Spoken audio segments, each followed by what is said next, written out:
You can't kill the cross and everything that means. You can't kill the Christian family. You can't kill the Christian idea. You can't sig a virus on it. It'll survive. It'll come back. Everyone from Nero to Stalin has tried and failed to crush the church. And so will Gates fail. And so will Soros fail. And so will Bergoglio fail miserably. You want to know how it works? I got a beautiful little sign of hope to close off this show tonight. Last week, Polish Catholics took to the streets to defend Radio Maria.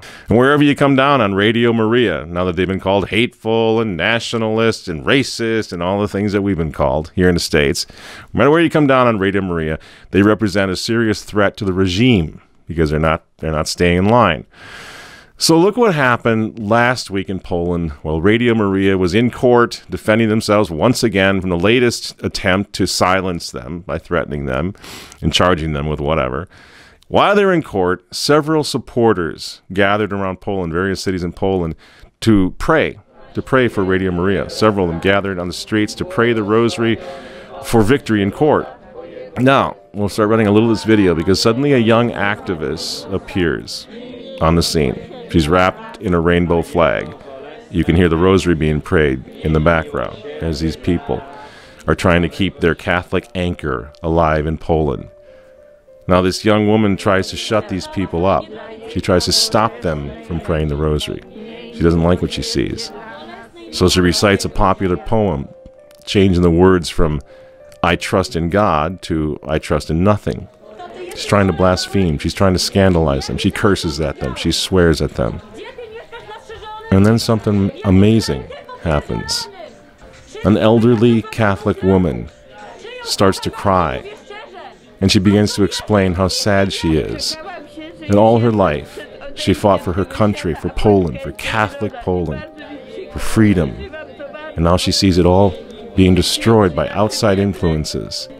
And suddenly, like Rachel weeping for one of her own children, this old woman gets on her hands and knees and kisses the feet of this young assailant wrapped in a rainbow flag. And then she rises up and she says to the young girl, she says, "I'm 83 years old and I love you." And then the young woman replies, "I'm 21 years old," and begins to plead with the old woman not to cry. And now, like a mother trying to save one of her own from a demon, this beautiful old Polish Catholic woman asks the young woman to make just one sign of the cross with her. And this, friends, is what happened.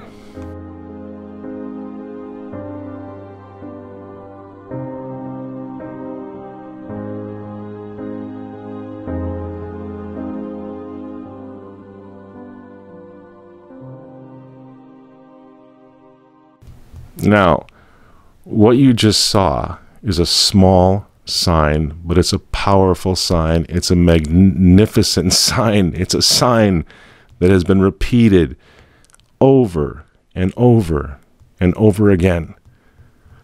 When little Saint Jose gets killed by the Freemasons down in Mexico, the little Cristero, Joselito, and he's dying, he's been beaten, his feet have been flayed with a flaying knife, he's been tortured. As he lies dying, he gets shot in the back. What did he do?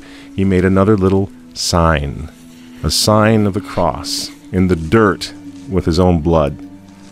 A little sign, and those little signs change history, and those little signs, the sign of the cross, is what the globalists have spent a century trying to destroy. And even when it looks dead, the cross, as it did in this young woman in Poland, it always rises again. So when they hate you, and when they try to silence you, and when they throw you off Facebook and YouTube and everything else, social media, remember that.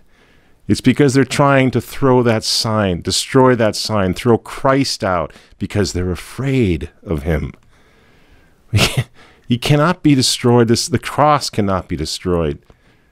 You know, which is why after all is said and done, and we're going through hell right now, the world is crazy, everything's upside down, everything's evil. When all is said and done and every political option is exhausted, the cross of Christ will save the world.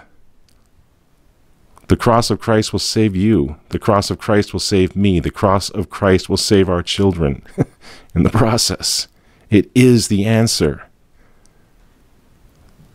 And when this is all over, history will tell the story of the martyrs, the crusaders, the Vendéans, the Cristeros, and us, the ones who kept the faith when during the dark days of the Great Reset, the Christians whose children lived to see Christianity rise up out of the ashes of the New World Order, they took their stand and they won. And with all their technology, all their surveillance, all their scary robots and threats, the little godless pagans are still afraid of the Christians in the Colosseum. They're still afraid of us. And you know what? They should be. Unite the Christian clans, friends, right now. Take off the mask, and as a Christian, a proud Christian, resist them to their face with everything you have and everything you are, and we will win. God bless you all. I'm Michael Matt for Remnant TV. Thank you so much for listening. Keep hope alive. And we'll see you next time.